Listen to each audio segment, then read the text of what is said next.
Are you planning to fly this year and want to make sure you're getting the absolute best pricing on your airfare?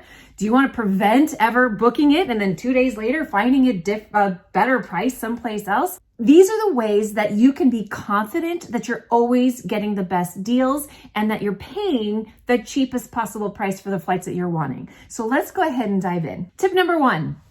Be flexible on your airports. So where I am, for instance, I'm in Los Angeles. And so I have not only LAX as an airport, I have Orange County and San Diego and who else do I have? I have Long Beach. I have 5 or 6 airports that are fairly close to me, or at least within good range. By good range, I really just mean within an hour or so, because if it's cheap enough, I might be willing to drive 2 hours if I can save enough money. So what I do when I'm looking for flights is not only do I look at my main airport, I look at every airport that is within a driving distance of where I'm willing to drive. Because if it's going to save me $200 to go out of a different airport, I'm definitely going to be willing to drive. So I always look at flexibility of airports. But not only where I'm leaving from, I also look at it for where I'm going to. So say I'm going to Paris or London or wherever in the world, there are other airport options there as well. So maybe you don't fly right into the main city, but maybe there's a city nearby that would be easy access to the city that you're wanting to go to that would be cheaper. I've often found that sometimes if you're looking at an outside city or an outside airport, you might be able to save a few $100s on your airfare. And then you just simply take a train to your ultimate destination, or a car or an Uber or whatever it is, or plan that other destination into your trip and expand it and making it into something even better for your vacation. Tip number 2, be flexible on your dates. So I know you might only have a vacation at a certain time and that's when you have to go, and that's fine. But if you have any flexibility in your dates at all, and you can tweak it even just 1 or 2 days before or after, you might be able to save even more money. And by saving more money, I mean you could literally save $100 by going on a different date. If you're flexible at all, it's definitely worth looking into. Tip number 3, track your pricing. Now, there are some websites that will help you do this, such as Hopper and Google Flights, where you can actually say, okay, I'm looking at a flight to London, watch it for me and tell me if prices are going up or going down and kind of what I have to expect. In fact, I'm going to go ahead and share an email. I did a price tracking for a flight to London and got this notification from Google Flights to let me know that the price had gone down and now would be a great time to buy. So how do you do this? How do you track pricing? How do you get these email notifications? How do you know when it's a good time to buy?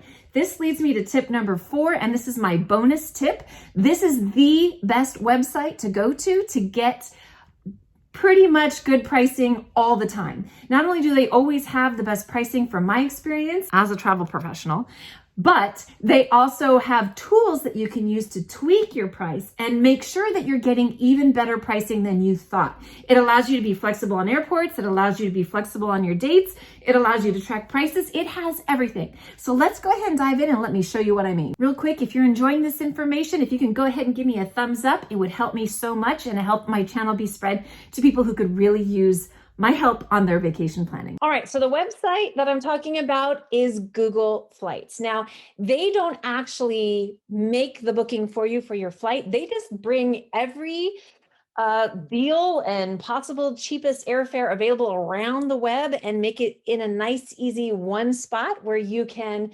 actually get the best pricing. I always use Google Flights every time that I'm searching because they always have the best price, even compared to the professional websites that I get to use as a travel agent that aren't available to the public. Google Flights still beats those. So let me show you an example of how to maximize being flexible on all of those things that I just mentioned and how to track prices. All right, so we are on the Google Flights website, and I'm going to look at a vacation from Los Angeles to London, just the Heathrow Airport, which is their main airport.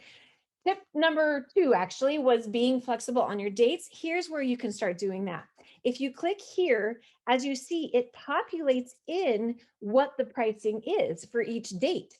So say you're taking a vacation in July, and originally you were going to leave on Monday, and you see it's $1,000. But if you could maybe just bump it and leave on Thursday, you could save some money. The other thing you can do with this is, say you're getting a vacation this year, but you can be flexible on what month to go, is you can actually scroll through here and see what the prices are and be able to save money. So for instance, instead of going in July, if you can wait and go in August, the end of August, you could save almost $300 right there. So that's the first place I go when I'm being flexible on dates, is to scroll through that area there and to pick the right date for what I'm looking for. Okay, so let's pretend we're going to go on the 25th and we're going to come back on the 31st. So as you can see, this is actually bringing up an even cheaper flight. So originally we were looking at $1,000. Now it's down to $630. So we've saved almost $400 simply by being flexible on our date. All right, so let's go ahead and take it a step further and make sure we're checking all of the airports as well. All right, for that, what I'm going to do is, instead of picking Heathrow, I'm going to say all of London in the UK. What this is going to do is check the pricing on all of the airports in and around London and give me the best pricing. So as you can see, the best price is still London Heathrow, but if you were to scroll down, you would see that they've started to bring in other airports as well. So it includes London City, and it includes some of the other airports that are in the London area. So even though Heathrow is still the cheapest, at least you have the comfort of knowing it is checking all of the airports for you to find what the cheapest is. So it's not only on your exit, but you can also do it on your leaving. So if I picked all of Los Angeles, it would do the same thing. It would check all of the airports in the LA area and bring me what the cheapest is. Now, in this case, it's still LAX to Heathrow still seems to be the best price, but you know that you're checking everything and that you're absolutely confident that you're getting the best price. All right, so when regarding tip number 3, tracking prices, remember that email that I showed you? This is where I did it. I went to track prices. That's it.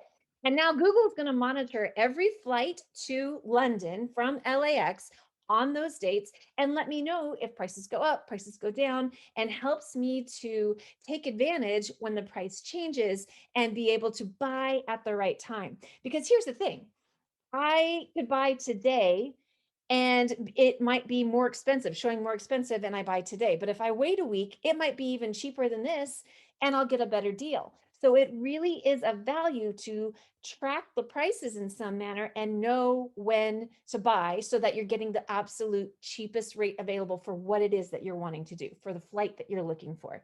One other tool in here that I want to show you. If you scroll down, you can see here what the price trend is. Oops, hello, trend. There we go. So this kind of illustrates what I mean. So if I were to buy right now, you can see prices are currently low for trips to London. And you can see that here. And you can also see what the trend has been over the last few days. So you can see, are they generally going up, generally going down, staying the same? It helps you to make the right judgment on when to buy. If you should buy today or wait a week or two and buy then, or wait a month or two and buy then. This will help you to make that decision. So if I were really going on this trip and I see that it's low, I would absolutely buy today because I don't want to risk, because usually it says it costs up to $990 per person. And as we saw in July, it was up to $1,000 per person. So I wouldn't want to risk getting the higher price, and I would want to capitalize on getting that price as low as possible and buying today. So those are my 4 main tips for getting the best airfare. If you do each of these things, you can be confident that you're always getting the best rates on your flight. Also, there's a little side note. If you actually do buy something and then within 24 hours find something cheaper, all airlines allow you to cancel within 24 hours with no penalties. So you would just cancel and then book it where you found it cheaper. It has to be within 24 hours, but you have that ability if you need it. So if you are planning travel this year, make sure you take a look at these videos here. This top one, you have to see if you're traveling in 2021. There's some really weird things going on with COVID and you really don't want to miss it. Other than that, I hope to see you on the next video. Take care. Bye-bye.